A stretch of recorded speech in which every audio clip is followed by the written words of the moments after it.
भाऊ, उद्या नगरपालिकेचे निकाल लागतात. कशा प्रकारचा अंदाज जो आहे तो सोलापूर जिल्ह्याचा असेल, कारण आपल्या नेतृत्वाखाली जे ते ह्या निवडणुका पार पडल्या होत्या. सोलापूर जिल्ह्यामध्ये 12 नगरपालिकेच्या निवडणुका झाल्या आणि सोलापूर जिल्ह्याच्या इतिहासामध्ये 12च्या 12 नगरपालिकेच्या नगराध्यक्षाची निवडणूक भारतीय जनता पक्षानं पहिल्यांदा चिन्हावर लढवलेली आहे.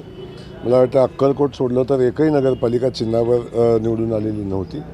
पण मला खात्री आहे की उद्या निकाल लागल्यानंतर एखादा दुसरा अपवाद वगळता भारतीय जनता पक्षाचे सगळे नगराध्यक्ष निवडून येतील आणि जनतेनं भारतीय जनता पक्षाला स्वीकारलेलं आहे याची प्रचिती आपल्याला येईल. भाऊ, कुठेतरी आज तुम्ही विजयकुमार मालकांची भेट घेतलेली आहे, कुठेतरी सुभाष देशमुख पण नाराज होते असं दिसतं एकंदरीत चित्र. कशा एक विषय क्लिअर आहे. मी आज आदरणीय विजय मालकांना भेटायला आलो. त्यांच्या आईंची तब्येत बरी नव्हती म्हणून त्यांच्या आईंची तब्येतची विचारपूस केली आणि शेवटी आमच्या शहराचं नेतृत्व आहे आणि ते काम करत असताना आमचे खूप चांगलं कोऑर्डिनेशन आहे.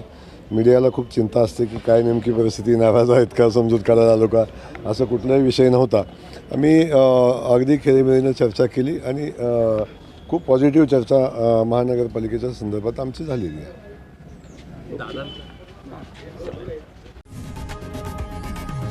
लोकशाही मराठी ऐका, पहा, जागरूक रहा.